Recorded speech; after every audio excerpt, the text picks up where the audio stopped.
Silence. Silence. C'est la voix qui se traîne, un peu lasse, de la dame de mon silence, à très doux pas, effeuillant les lits blancs de son teint dans la glace, convalescente à peine, et qui voit tout là-bas, les arbres, les passants, des ponts, une rivière, où cheminent de grands nuages de lumière, mais qui, trop faible encore, est prise tout à coup d'un ennui de la vie comme d'un dégoût, et, plus subtil, étant malade, mi-brisé, dit « Le bruit me fait mal, qu'on ferme la croisée. »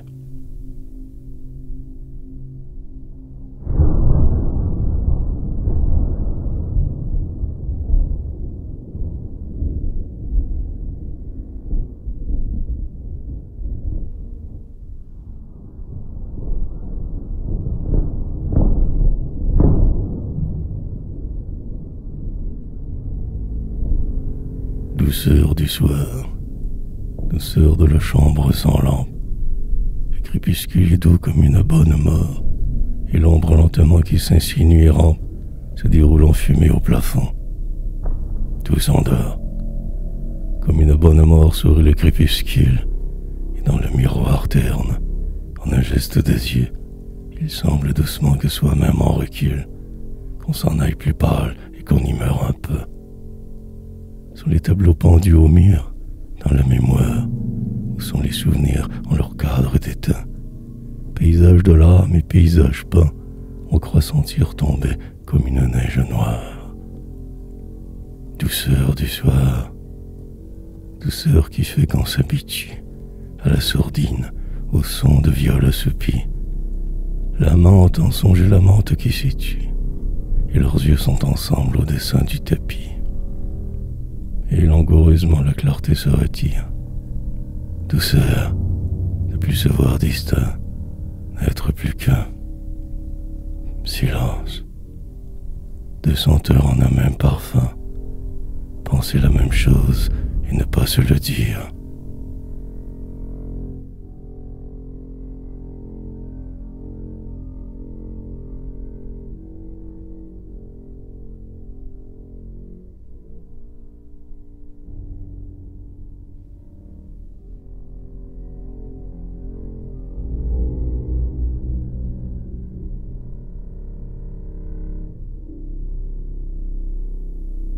Silence de la chambre sous pied gagné par de l'ombre qui tend ses toiles d'araignée dans les angles obscurs les premiers où l'essor des rêves à finir son vol de mouches d'or.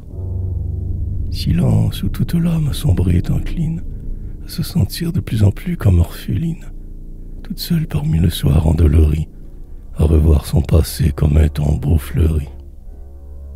Et le songeur muet ressonge à son enfance qui s'écoule et qui fond dans cet obscur silence dont la vague se mêle à son plus vague ennui. Il entre dans du noir et du noir entre en lui, et la sensation lui vient, douce et suprême, de changer peu à peu tout en restant lui-même. Douceur de ce silence et de ne plus savoir, s'analyser et d'être ce point qu'on croit voir, des fils d'ombre dans la chambre de sa mémoire, descendre et se confondre en une tache noire, comme la toile d'une araignée où l'essor des songes va finir son vol de mouches d'or, et tout s'éteint. Plus de rêve qui se devine. Douceur, penser du vague et regarder du vide.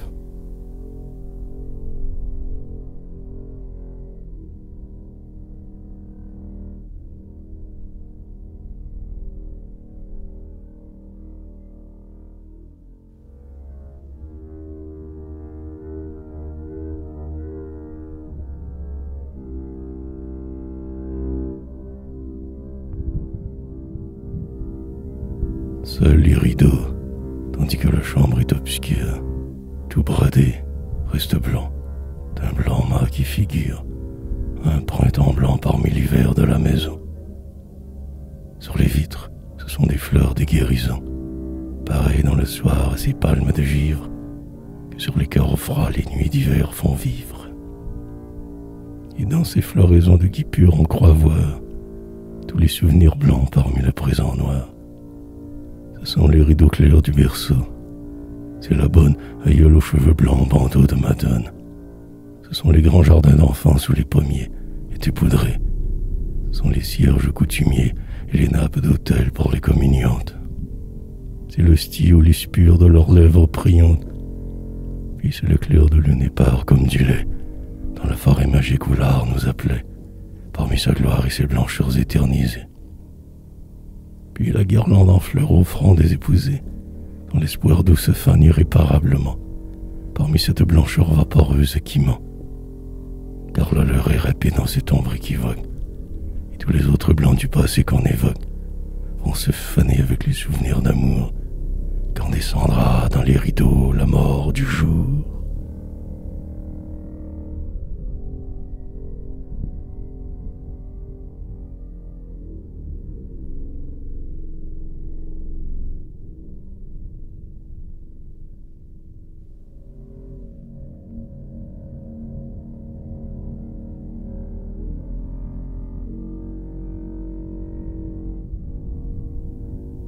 Les miroirs, par les jours abrégés des décembre, songent, tels des eaux captives, dans les chambres, et leur mélancolie a pour cause lointaine, dans des visages doux fanés dans ces fontaines, qui s'y voyaient naguère embellis du sourire.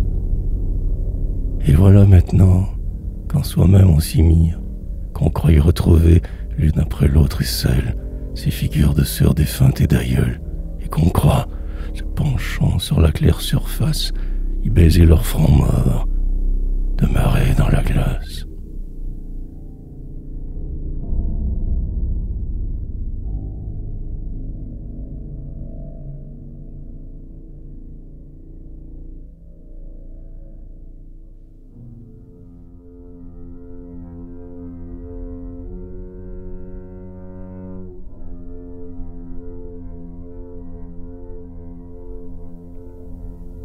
Il flotte une musique éteinte dans de certaines chambres, une musique aux tristesses lointaines qui s'apparie à la couleur des meubles vieux.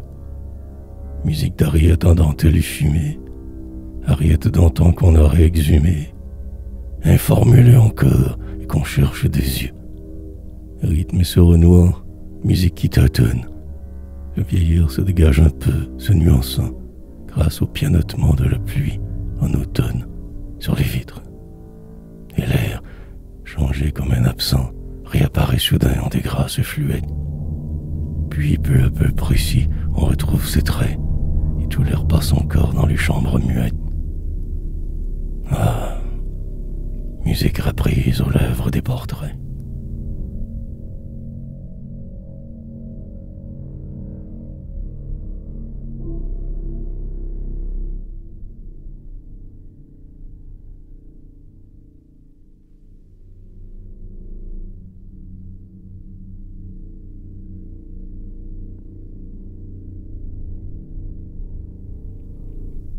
La chambre avait un air mortuaire y fermé, dans cette hôtellerie, en une ville morte, où nous avons vécu ce divin soir de mai. Silencieusement se referma la porte, comme en peine de voir entrer notre bonheur. Et nous allions à pas étouffés, pris de peur, comme on entre dans la chambre d'une malade. Il flottait quelque chose encore d'une odeur fade, d'anciens bouquets mêlés jadis à des baisers, maintenant défunts en d'invisibles vers. Et les sombres rideaux plus éternisés, les meubles d'un luxe âgé, froid et sévère, gardaient sur eux de la poussière en flocons noirs, qui parmi l'autrefois des étoffes fanées, mélancoliquement, depuis tant de longs soirs, avaient neigé du long sablier des années. Chambre étrange. On eût dit qu'elle avait un secret, d'une chose très stricte et dont elle était lasse, d'avoir vu le mystère en fuite dans la glace. Car notre amour faisait du mal à son regret. Et même lorsqu'avec des mains presque dévotes, tu vins frôler le vieux clavecin endormi, ce fut un chant si pâle et si dolent parmi la solitude offerte au réveil des gavottes que tu tremblas comme au contact d'un clavier mort. Et muet, nous sentions, dans cette chambre étrange, avec qui notre joie était en désaccord, l'hostilité d'un grand silence qu'on dérange.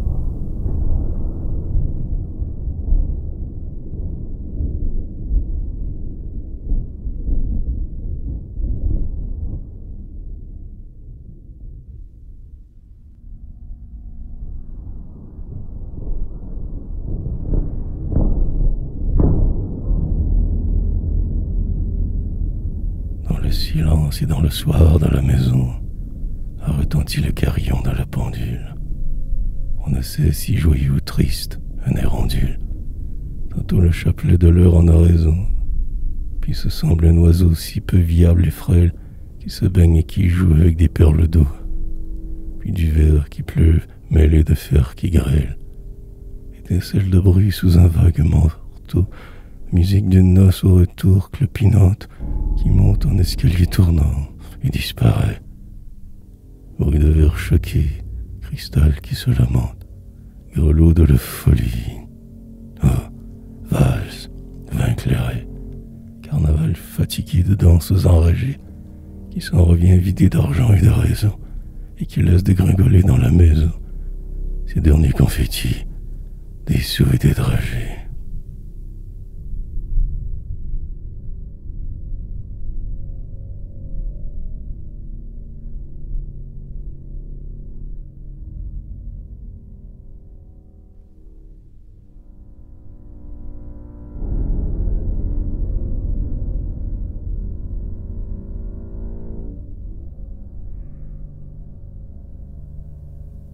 Les dimanches, tant de tristesse et tant de cloches, volets fermés, outils au repos, pieds nus, grêlement tapotés par des doigts sans anneaux, des doigts de vierge dont les cœurs sont sans reproche.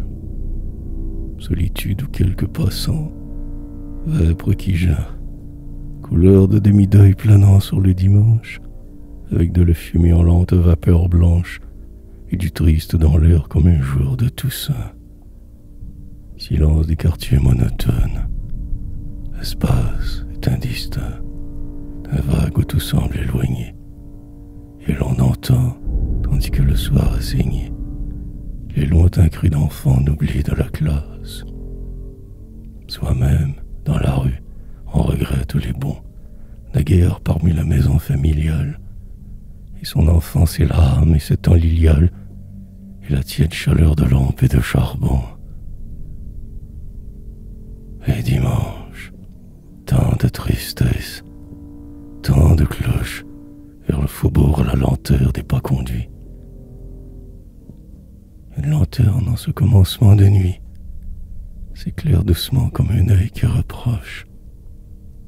L'horizon noir ressemble à des linceuls cousus. Puis voici qu'un second réverbère s'allume, triste, si triste au loin, clignotant dans la brume, tous deux, comme les yeux d'enfant qu'on n'a pas eus.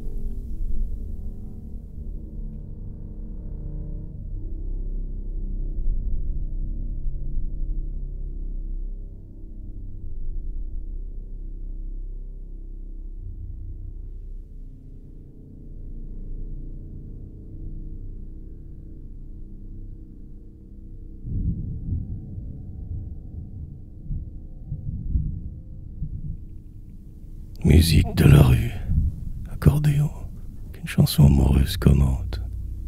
Rythme indistinct auquel nous supplions, qui du meilleur de nos rires s'augmente. Clairon de cuivre au devant des soldats, procession, chant des catéchumènes. Marche guerrière au psaume presque bas, psalmodié par des lèvres amènes. Toute la joie part sans le bruit, accord lointain qui traverse les vitres de notre âme, violon dans la nuit. Tambour mêlé au boniment des pitres. Fête des sons, ivresse des crin-crins. Pourtant rien n'est plus triste, rien ne glace, quand on fléchit pour sa part de chagrin, que d'entendre la musique qui passe.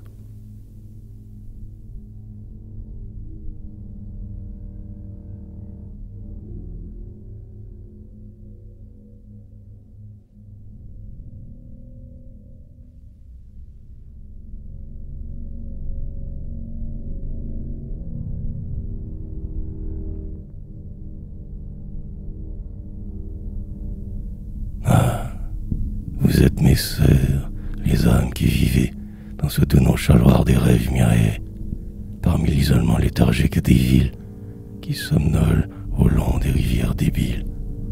Âme dont le silence est une piété, âme qui le bruit fait mal, dont l'amour n'aime que ce qui pouvait être et n'aura pas été.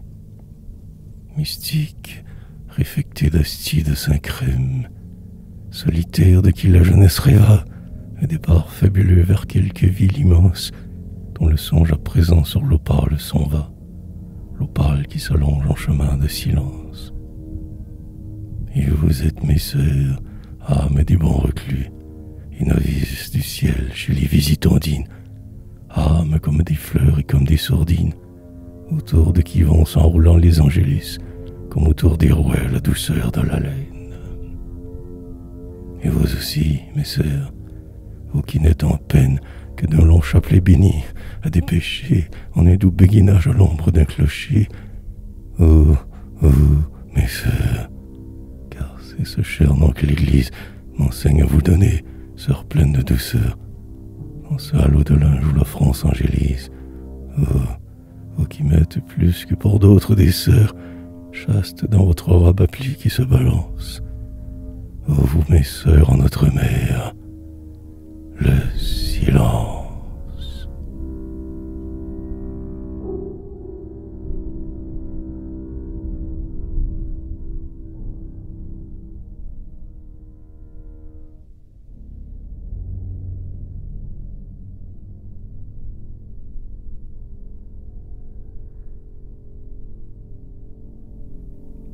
L'hostie est comme un clair de lune dans l'église. Or les songeurs errants, les extasiés, qui vont par les jardins ou dans une ombre grise, des papillons fripés meurent sur les rosiers, ce que la nuit pieuse a pour catéche humaine, regardant l'astre la chevelure d'argent. Peu croient y voir un sourire indulgent, un visage d'aïeul et des lèvres humaines. Or l'hostie est un clair de lune au fond du cœur, et tandis que l'on censure le silence, et que l'orgue au jubé déroule sa longueur, qu'à peine un encensoir mollement se balance, tous les benoît chrétiens dans l'hostie ont cru voir, comme un visage dans la lune qui se lève, la face aux cheveux d'or d'un doux Jésus qui rêve, et qui se rend visible à ses amis du soir.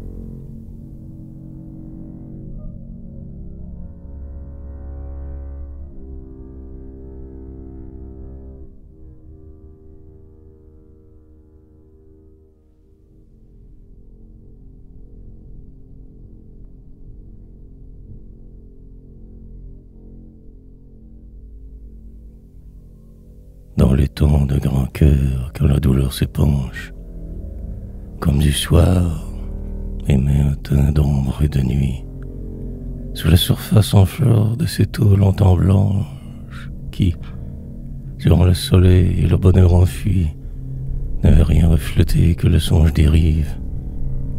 Alors l'étang du cœur se colore soudain, d'un mirage agrandi dans le noir des eaux vives, arbre long et mouillé de nocturnes jardins, maison se décalquant, étoiles délayées. Tout se précise et se nuance maintenant, dans ces routes de l'eau que le soir a frayées. Et la douleur qui fait de l'âme un lac stagnant, la remplit de lueurs et de nobles pensées, qui sont comme, dans l'eau, les branches balancées. Elle remplit aussi de grands rêves qui sont, comme dans l'eau, les tours se mirant jusqu'au fond. Or, parmi cette eau morte et pourtant animée, surnage ton visage, ô toi, l'unique aimé.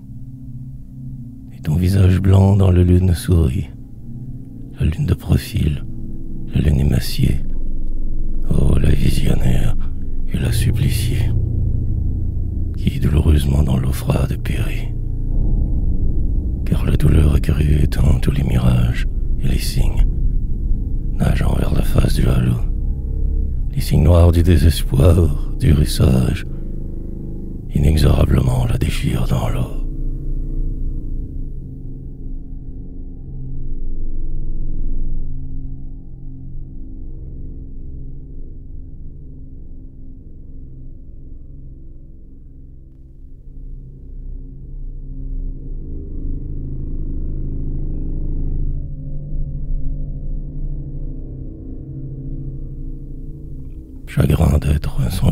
chemine dans le grand parc d'octobre délabré. Chagrin encore de s'être remembré, le printemps vert que le vent dissémine. Le vent qui pleure, au loin, comme un tambour, battant l'appel des anciennes années. Et l'on se sent, dans l'exil du faubourg, les yeux si pleins de choses fanées. Mais, bien qu'en la jeunesse encore, on croit que son printemps presque un air d'automne, avec l'ennui d'un jet d'eau monotone, dans la chanson, comme un amour, décroît. Mais, triste à voir le vent froid qui balance des fils de la Vierge fins et frileux, on s'imagine dans ce parc de silence que ces fils blancs entrent dans les cheveux.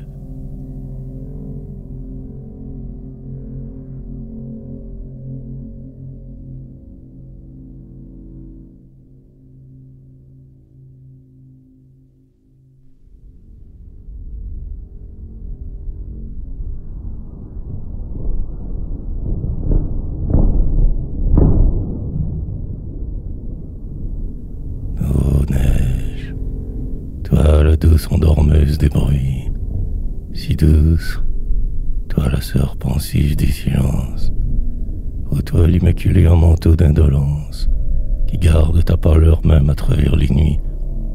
Douce, tu les éteins et tu les atténues, les tumultes épars, les contours, les rumeurs.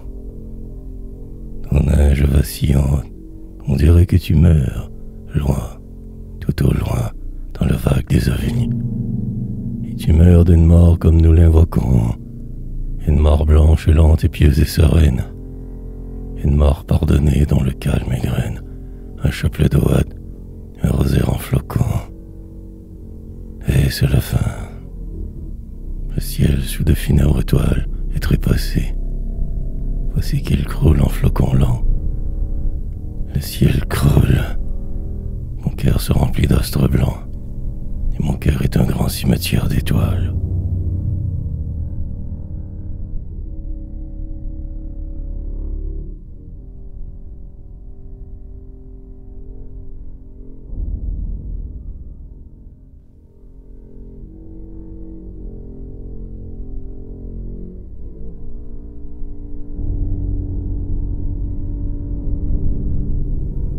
La lune dans le ciel nocturne s'étalait, comme un sein chastigné, sein de bonne nourrice, tendu pour les songeurs de qui c'est le caprice de boire sa clarté blanche comme du lait. Et c'est assez pour me nourrir. De quoi me plaindre, surtout que je m'endors sur ce grand sein les soirs de tristesse et de recommencement noir, et le ciel tout autour des fraîcheurs de linge.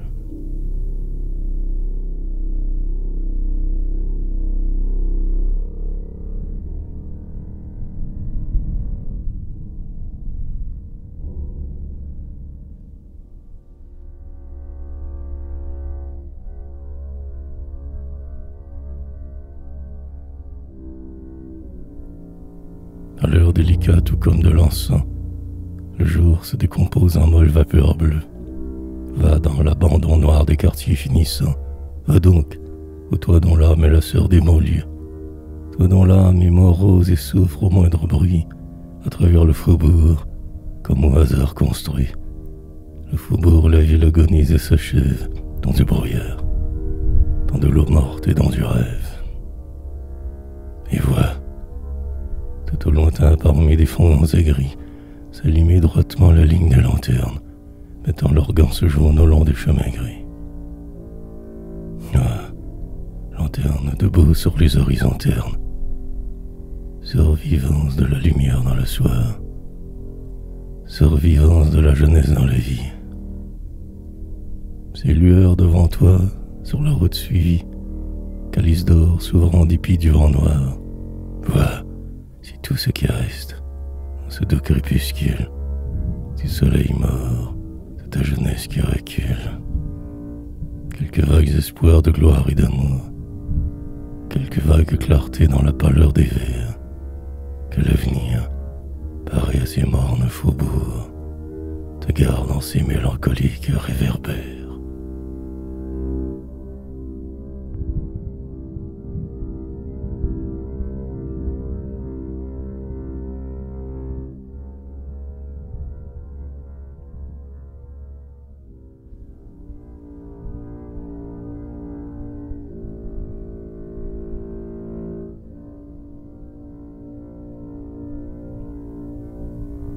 Des cloches, j'en ai su qui cheminaient sans bruit.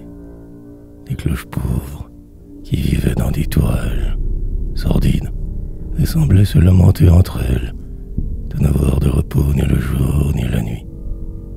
Des cloches de faubourg tout autant brisées, des vieilles étourdies qui dans la fin du jour allaient se visiter de l'une à l'autre tour, chancelantes dans leurs robes de bronze usées.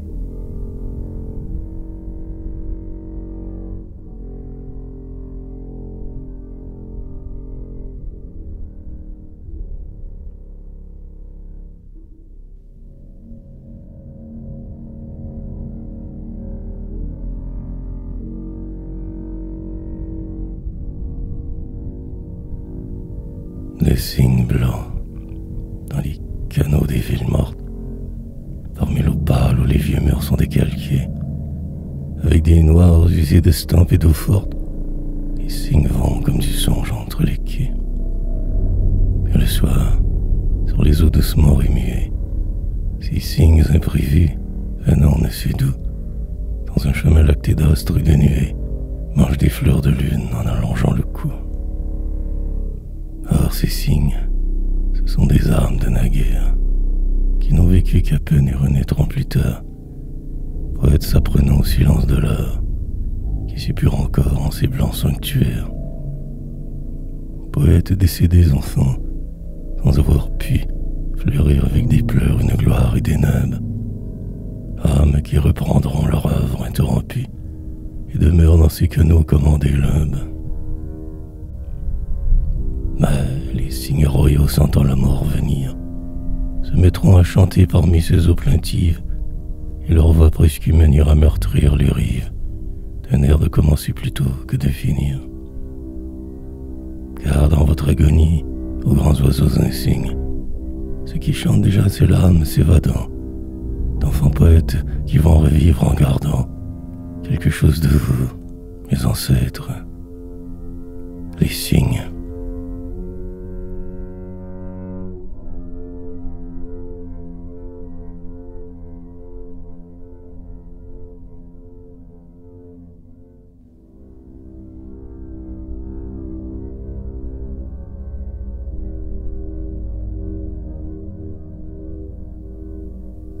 L'horizon du soir, le soleil recule. La fumée éphémère et pacifique ondule, comme une gaze où des prunelles sont cachées. Et l'on sent, rien qu'à voir ces brunes détachées, un douloureux regret de ciel et de voyage, car la blanche fumée la sœur du nuage, et va vers les lointains où se mêlent en rêve l'odeur fanée et la musique qui s'achève.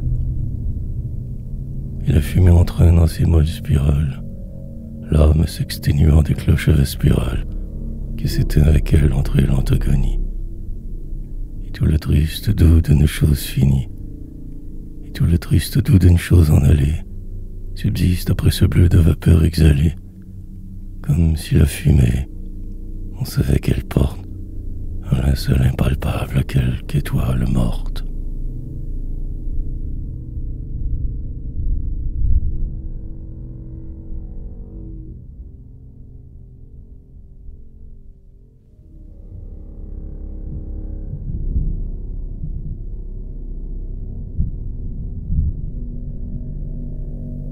Très défuntes sont les maisons patriciennes, et très dorénavant closes dans des silences, parmi des quartiers froids, dans des villes anciennes, où les pignons, pris d'une inerte somnolence, ne voient plus rien de grand dans le soir diaphane qui descendent sur eux du soleil qui se fane. Et, pour fleurir le deuil de ces vieilles demeures, qui sont les tombeaux noirs des choses disparues, seul le carillon l'ensème tous les quarts d'heure, ses lourdes fleurs de fer dans le vide des rues.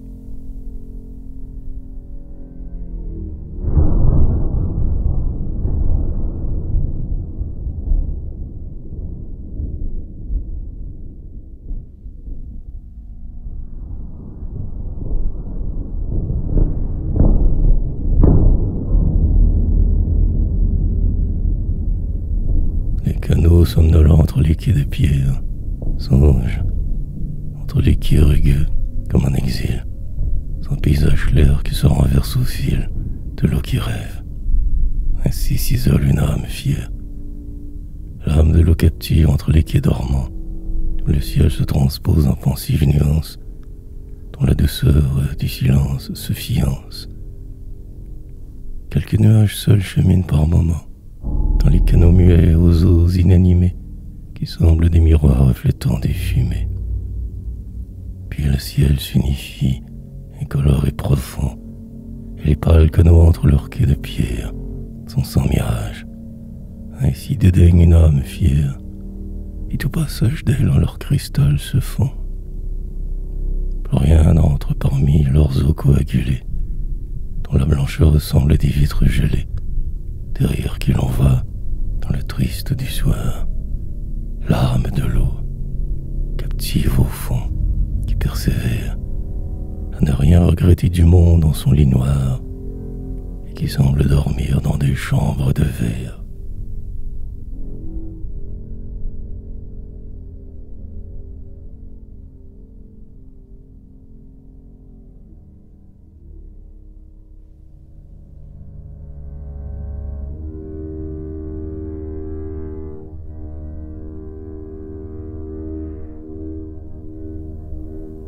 Mon rêve s'en retourne en souvenir tranquille vers votre humilité, vieille petite ville, ville de mon passé, villes élégiaques, qui dolentent les soirs de Noël et de Pâques, ville au nom si doux, Oudenarde, Malines, pieuse, qui brillait comme des Ursulines, en rythmant des ave sur les carillons tristes.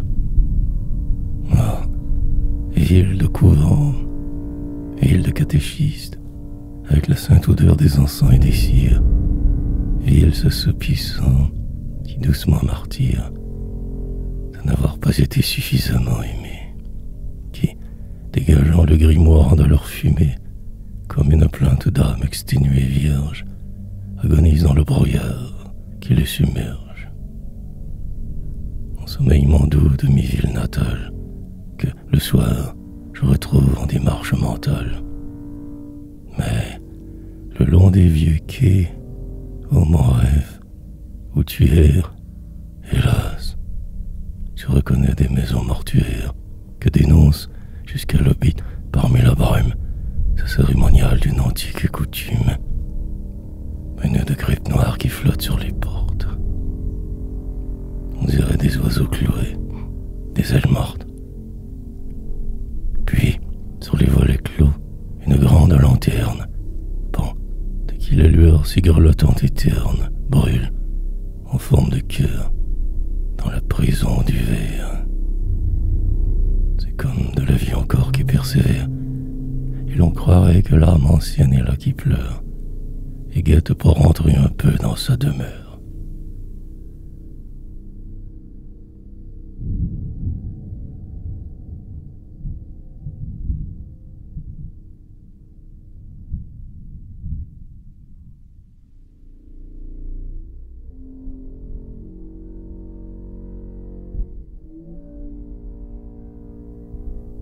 En province, dans la langueur matutinale, teinte le carillon, teinte dans la douceur de l'aube qui regarde avec des yeux de sœur, teinte le carillon.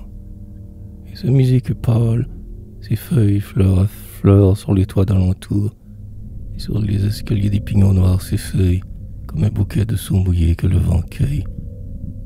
Musique du matin qui tombe de le tour, qui tombe de très loin guirlande fanée, qui tombe de naguère en invisible lit, en pétales si longs, si froids et si pâlis, qu'il semble s'effeuiller du front mort des années.